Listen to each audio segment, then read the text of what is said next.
This is an Apostrophe podcast production.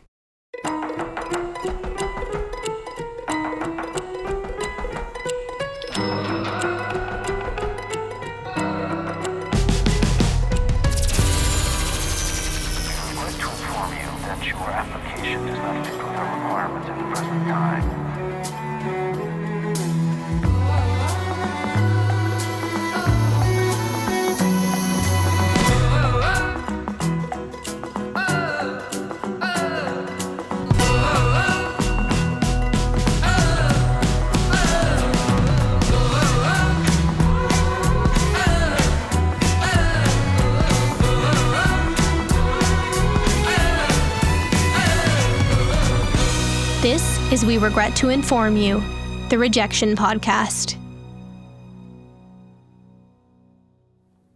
Almost nobody had given me a chance to make the Steelers team. I had lifted weights, I had run sprints, I'd studied the playbook. I had become the only thing in life I really wanted to be, a professional football player. And then suddenly, it was all over. Rocky Bleier.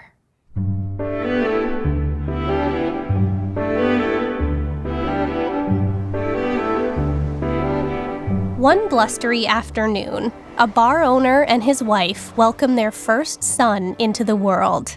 They'd call him Robert Bleier. And tucked away at the back of their bar were a couple extra rooms that the new family of 3 would call home. In the evenings, when the open sign was illuminated, the proud new dad would bring patrons back to Robert's nursery to brag about his baby boy sleeping in his crib. And those patrons would marvel. Robert's tiny, squishy baby rolls looked a lot like mussels. They'd say, "He looks like a little rock." Over the following months, returning customers looking to unwind at Bleier's bar would shout, "Hey, how's that little rock of yours?" And before he'd even departed his crib, it appeared that little rock had dropped the name Robert altogether. From then on, everyone called him Rocky Bleier, and he says, "It stuck like epoxy." If Bleier was a muscular baby, he'd be an even sturdier second grader.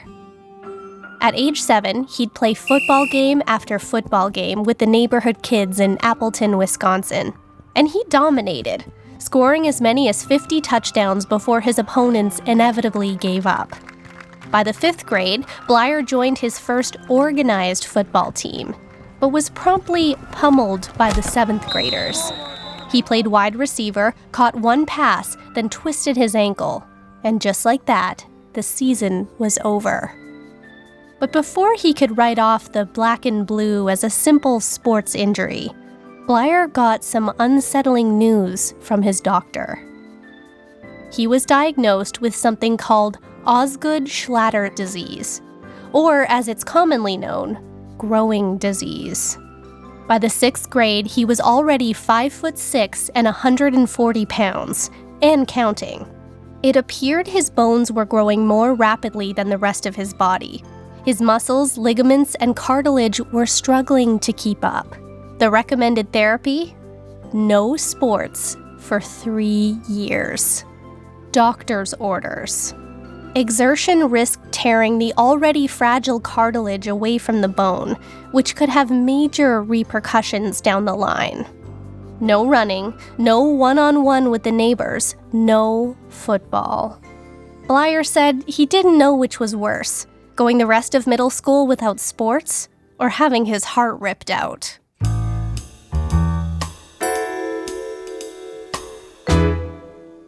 "12 months into his 3-year no-sports sentence, Bleier started getting antsy.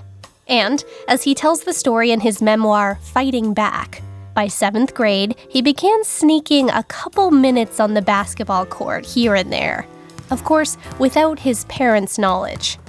He says he got away with it quite craftily until one of his teammates' fathers walked into Bleier's bar one day and asked Rocky's father if he was going to watch the boys' basketball game that evening. It was an odd question, since his son wasn't allowed to play basketball. Well, turns out his son was not only playing basketball, he was the captain of the team. By grade 8, Rocky Bleier had thrown all caution to the wind and led the team to a regional championship. That same year, he joined his middle school's football team and made starting quarterback. Somehow, despite the blatant disregard for doctor's orders, Bleier had grown out of his growing disease, and he was off to high school.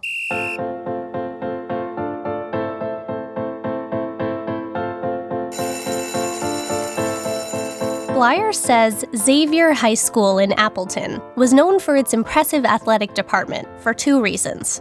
1, it attracted talent from 10-plus elementary schools in the area. And 2, they had Gene Torchy Clark. Clark was the school's athletic director and coach of the basketball and football teams. Bleier described Clark as red-haired and fiery-tempered, hence Torchy. Clark said from the first moment he met Rocky Bleier, he saw pure intensity.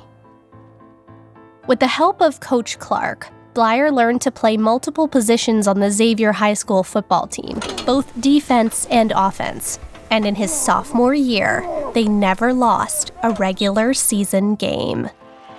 As a junior, he went 25-0 on the basketball team, winning the state title. That same year, his football team went 9-0 in their regular season and brought home the state championship.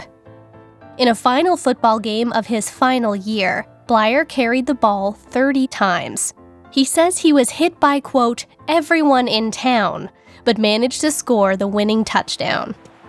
Afterward, the opposing coach walked over to Coach Clark and said, "You're lucky to have Bleier. My linebacker hit him so hard, he knocked himself out."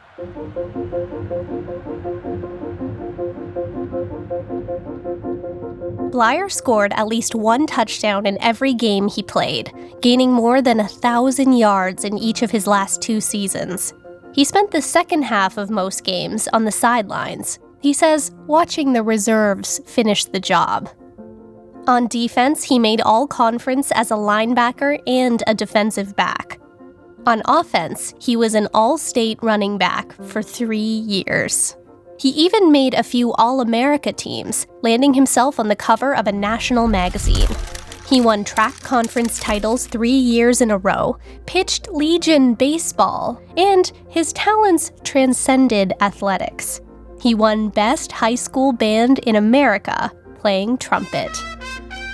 Bleier received 20 letters of interest from college football teams, including every team in the Big Ten, Boston College, and Notre Dame.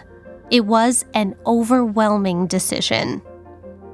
He'd never been to Indiana. He'd never even heard of South Bend.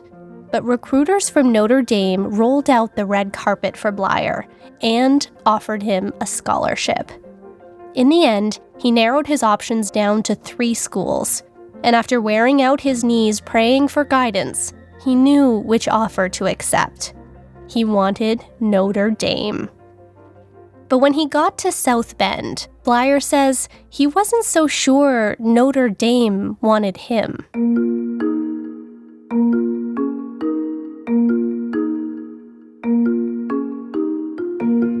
Looking around, or should I say looking up, at the other players on the Notre Dame football team was jaw-dropping for Bleier. At 5'11" and 185 pounds, he thought he was doing okay, until he was introduced to Notre Dame's fullback, standing 6'2" and 220 pounds. Not to mention his beard. It was like scrimmaging with Bigfoot. But acting as a practice opponent for the starting lineup was about the most action Bleier would see all year, getting pummeled by the real players to get them ready for the real games. That year, the team had a 9-1 record, their first solid season in years. But Bleier says he never felt like part of it, watching their wins on television like the rest of the fans. He said those first 9 months felt like 9 years. he started seriously regretting his decision. But he didn't tell anyone back home for fear of looking ungrateful, or worse, unsuccessful. The problem was, nearly a decade after being told by doctors he was growing too quickly, he'd stopped growing altogether. Now, compared to the behemoths around him, he was the little guy. But that's when he remembered something. A comment the coach from the University of Wisconsin had made just a few months prior on a recruiting trip. He told Bleier he'd never seen anyone move so quick laterally, adding, "You move faster sideways than most guys do forward."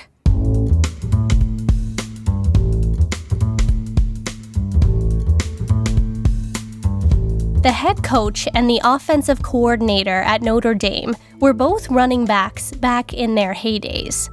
But as Bleier explains in his memoir, they weren't the biggest guys on their teams. They had other valuable skills, surviving on things like versatility, good hands, and steady blocking. They were well-rounded, just like Bleier. And he realized the reason they'd likely recruited him was because he reminded them a little of their younger selves. That very offensive coordinator once saying, "A halfback is half tank, half cat." So Bleier ran with that insight in practice, showing off his cat-like agility and using his compact frame to his advantage. And suddenly, in his sophomore year, Bleier played his first college game in the fourth quarter. Then, he started a game. And by the end of the 1965 season, Bleier had the best rushing average on the team, not in spite of his size, but because of it.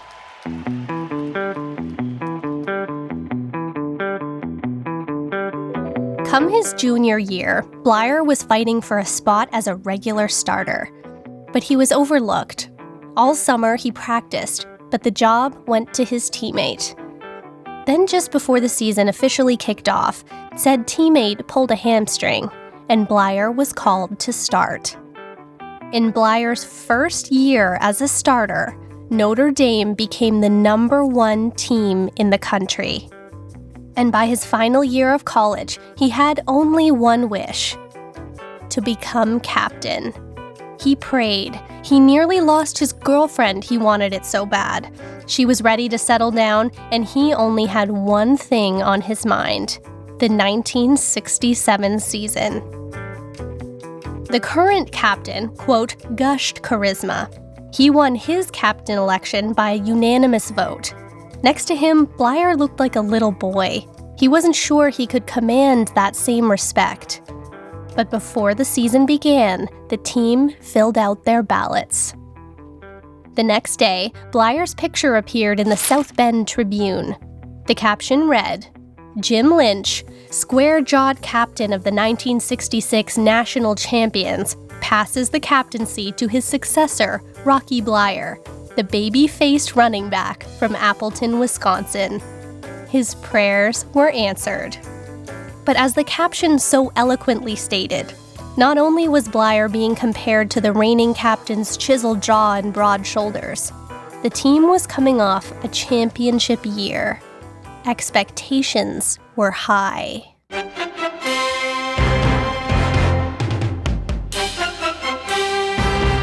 Notre Dame lost 2 of their first 4 games in the 1967 season, and Bleier says those losses hit him even harder as captain. Last year, there was a palpable hunger in the locker room. Now, that yearning for victory had all but disappeared. So Bleier spoke to the coaches, who let him in on an important insight. The offensive coordinator said, yes, as always, the team lost some key players to graduation.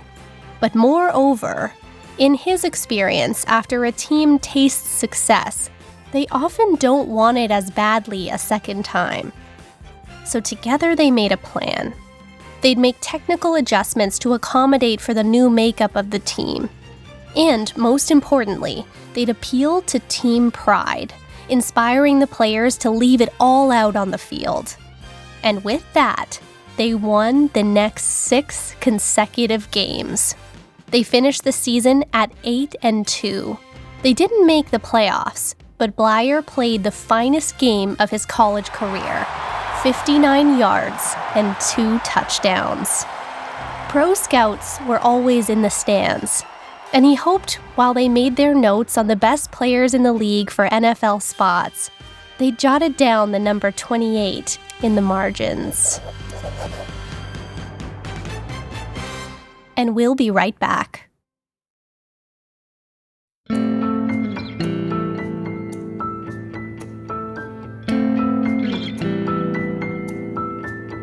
Bleier said he had several liabilities when it came to his scouting prospects as an NFL running back. He wasn't the biggest in the league or the fastest. He'd suffered a few injuries, and sometimes he says running backs were seen as physically used up after absorbing 4 years' worth of blows from college defenses. And turns out his concerns weren't entirely unfounded. These are a few of the standout lines from the scouting reports on Rocky Bleier. Not great prospect as a running back. Doesn't accelerate like he should. Not tough or strong. Not what we are looking for. And does not have one great special talent to make him an outstanding pro prospect. Then, on January 30th of the following year, it was the 1968 NFL Draft.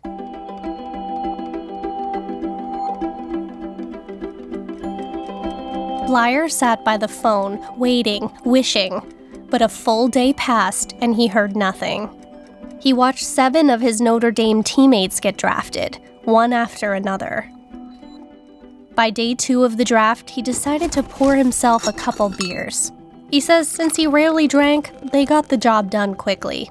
He was tired of waiting by the phone, rejected. At 10 p.m., he flicked on the news. After a long 12-hour day, the draft was in its 16th round, second to last. Bleier says the general managers in the audience were all yawning, and the NFL spokesperson made his way to the front of the fancy ballroom at the Belmont Plaza Hotel in New York City. He leaned into the mic and said, "Pittsburgh Steelers take Rocky Bleier, running back, Notre Dame." He was the 417th overall pick. Bleier says he wasn't sure he heard correctly, considering his current drunken state and the state of the Pittsburgh Steelers as a team. He didn't know whether to laugh or cry.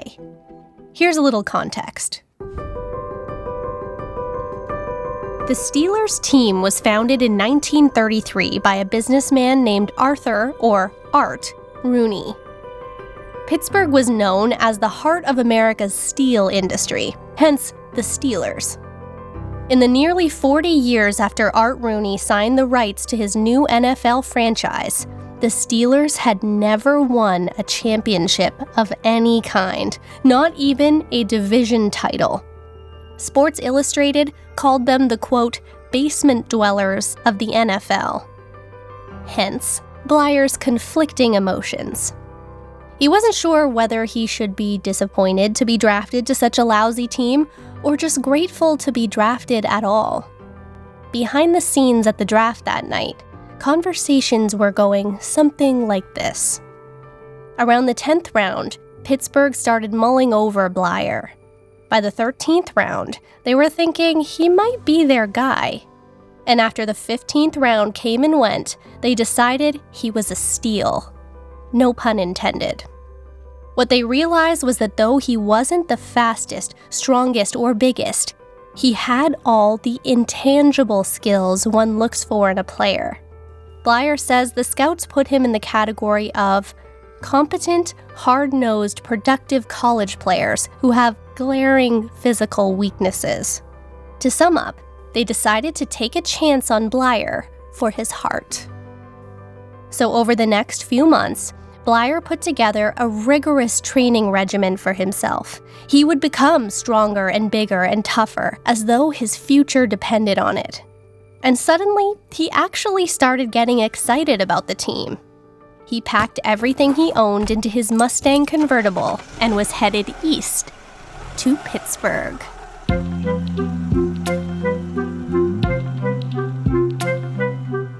After getting lost more than once, Bleier found his way to the Roosevelt Hotel, where he was being put up by the team. He liked Pittsburgh. Compared to the flat Midwest, he was captivated by the city's hillside. He checked into the hotel, then drove over to the Steelers HQ for his official introduction to the coaches and a physical exam. He'd put on almost 20 pounds since his last weigh-in, which was thrilling. He was stronger and bulkier than ever. Now they couldn't call him weak. After the physical, Bleier walked back out to his car to head to training camp, only to find the back seat completely empty. Bleier was robbed of everything he owned: his clothes, his guitar, and even his football shoes. All gone. But Bleier says in his memoir, bad as that was, there was worse news waiting for him at the training camp. Being drafted by an NFL team does not guarantee a spot on the active roster. As 2005 Oakland draft pick Ryan Riddle put it, it's merely a prelude to a dream. There was still a lot of proving himself ahead for Bleier. But when he walked in, ready to show the coaches what he could do, he was surprised to hear they'd done a little shuffling. He wouldn't be a running back like he'd thought. Instead, they wanted him to be what's called a flanker. Here's why that was a problem. Remember how Bleier bulked up 20 pounds? That was because he thought he'd be catching passes and blocking, the role of a running back. He says a flanker, on the other hand, needed to be limber, able to make quick cuts and deft moves. Those extra 20 pounds made quick cuts near impossible. As a flanker, there was no way he'd make the team.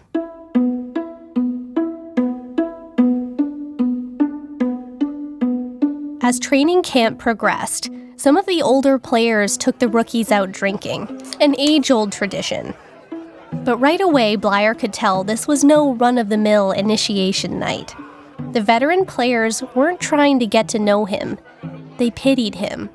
He'd later find out they thought he was too slow, too top-heavy, too injury-prone, and they were just taking him out to show him a good time before he was inevitably cut. As the season began, Bleier found himself on the bench, but the team itself wasn't doing so well either. Then Bleier was summoned to the head coach's office. Bleier says in pro football, that could only mean one thing. He was cut. He started replaying everything he'd done wrong in practice up until that point. Every botched pivot, every fumble. He walked in terrified and took a seat. The coach told him he'd received a letter from the United States government. Bleier wasn't being cut from the team. He was being drafted to the Vietnam War. The United States has tried repeatedly, without success, to obtain a list of the hundreds of American prisoners held by the North It was the Vietnamese. end of 1968. The Vietnam War had been raging for over a decade, and the United States' involvement was at its peak, with over 500,000 U.S. soldiers on the ground. The Steelers coach told Bleier not to worry. They'd take care of it for him for one reason. He was a promising player who'd likely make the team. Bleier said it was in that moment he blacked out. If the coach said anything after that, he couldn't remember. He'd likely make the team? Over the next weeks, the Steelers used what contacts they had to get Bleier an exemption for being a pro athlete, or at least get him into a reserve unit or the National Guard. That way, he had the best possible chance of remaining stateside and maybe even continue to train with the Steelers in the meantime. 1 month later, Bleier got a second letter. This one started with, "Greetings from the President." It wasn't going away. He says he was being pulled in so many different directions. At just 22 years old, he never stopped to think about what the right move might have been for him. All he knew was that he was scared and that he was so close to his dream. He started wishing he could just get injured in practice, then he wouldn't have to go. The Steelers then tried getting Bleier into the Marines. But on November 27, 1968, a final letter arrived. Bleier said he opened it so gingerly, half expecting it to explode. And it kind of did. He was ordered to report at 7 a.m. the next morning. He says quite literally overnight, he went from a promising player in the National Football League to U.S. number 52861914.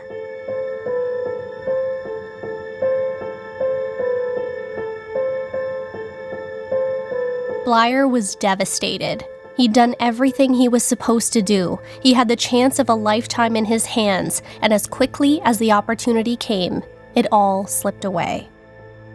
He'd traded training camp for basic training, where he says harassment was a way of life. He says an attitude of total acceptance was the only thing that would get him through the days. All he could do was learn, focus, and survive.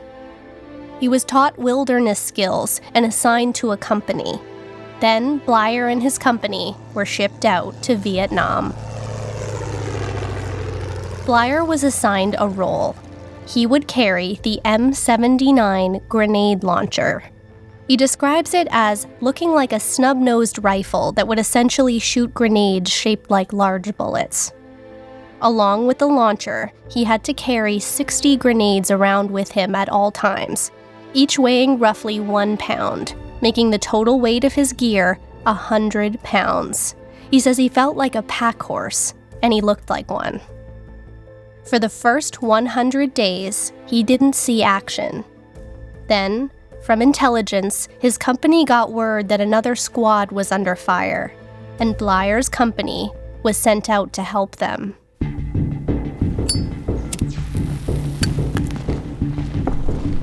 Bleier's company reached the soldiers in need. They started tending to the wounded and carrying back those that had lost their lives. They needed to transport them to a secured area, which would mean crossing an open rice paddy. So they marched single file. The only thing Bleier could hear was the sound of boots in the mud and his own heart beating, until the unmistakable and chilling echo of an automatic rifle. Bleier and his company all dove in different directions, then crawled to nearby ditches. Bleier managed to get himself out of the open field when he felt someone punch him in the leg. But when he looked down, he realized he was hit, but not in the way he thought. He'd been shot directly through his left thigh. He looked up at the cloudy sky, now raining with bullets. There was nothing he could do but lie in the ditch, putting pressure on his now 4-inch wound and praying he'd survive. Bleier had lost his pack in the chaos, but managed to find some sterile gauze. The medic told him they needed to get to a safer location in order to wrap up his leg properly. So Bleier crawled on an open wound over 150 yards. And though it was torture, Bleier said when they finally made it to safety, the relief eclipsed the pain. But before he could fully catch his breath, there it was again, the sound of a machine gun, even closer this time. They were ambushed, and Bleier was exposed with no mobility and no protection. Then a grenade came flying in his direction.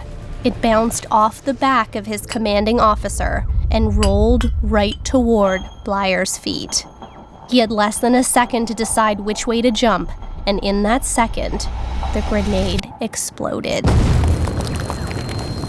Bleier lost all sense of feeling and movement in his right foot. He couldn't bend his toes. Shrapnel had perforated his uniform, and he was losing blood. Then in that moment, a miracle. A third American platoon arrived just in time, and the fire ceased. Bleier was told there was a medevac helicopter 3 or 4 kilometers away, so they rolled Bleier onto a poncho, and 4 soldiers took the corners. They'd carry him through the field until the poncho ripped. They took turns tossing Bleier over their shoulders. But eventually, the dehydrated, wounded soldiers couldn't bear his weight any longer without collapsing. They had no choice but to drag him the remaining 500 meters.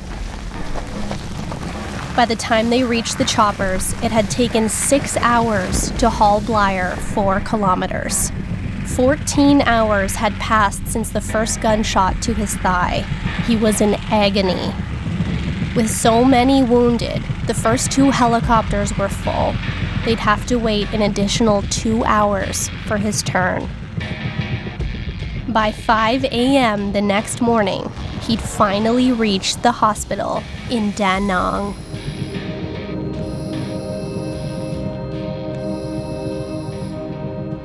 Bleier underwent surgery to remove 100 pieces of shrapnel from his foot and legs. He had nerve damage, infection, and broken bones. Amazingly, he didn't lose his foot, but he couldn't feel it. While in the hospital bed, Bleier was given his mail, along with that day's Stars and Stripes Army newspaper to read. He flipped through the pages and saw a photo of himself. The caption read, "Rocky Bleier, ex-football player." The prefix X before football player was like a bullet to the heart. Soon Bleier was flown to another hospital in Tokyo, where he asked the doctor when he'd be cleared to play football again. The doctor told him he was going to learn to walk again and live a normal life. He would do all the things regular people do. But to be clear, he'd never see the gridiron again. He said, "You'll never have the strength to do all things necessary to be a running back in the NFL. It's impossible." Bleier had survived. That was the most important thing. But he knew he'd never thrive without football. In that moment, all the hope he had of achieving his dreams was gone. He couldn't run, he couldn't walk, not without a cane. He cried every night. Then one day, he was handed some more mail. This time, he got a postcard. It was from the Pittsburgh Steelers owner, Art Rooney. It said, "Rock, the team's not doing well. We need you."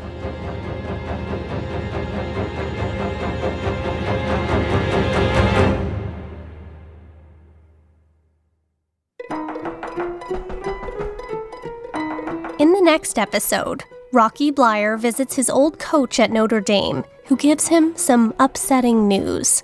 The Steelers have a changing of the guard, and the team that drafted Bleier for his heart gets to see it in action. Join us next week for Rejecting Rocky Bleier, Part 2. The Rejection podcast is an Apostrophe Podcast production and is recorded in our Airstream mobile recording studio. This series is hosted and written by me, Sydney O'Reilly. Research, Allison Pinches. Director, Callie O'Reilly. Engineer, Jeff Devine. Producer, Debbie O'Reilly. We regret to inform you, our theme music is by Ian Lefevre and Ari Posner. The major source for this episode is Fighting Back by Rocky Bleier with Terry O'Neill. Other significant sources are listed in the show notes on our website. Follow us on social at @pod. If you enjoyed this episode, you might also like Rejecting Kurt Warner from Season 2. Rate and review this podcast wherever you like to listen. And while you're there, let us know of any rejection stories you'd like to hear. This series is executive produced by martial artist Terry O'Reilly. See you next time.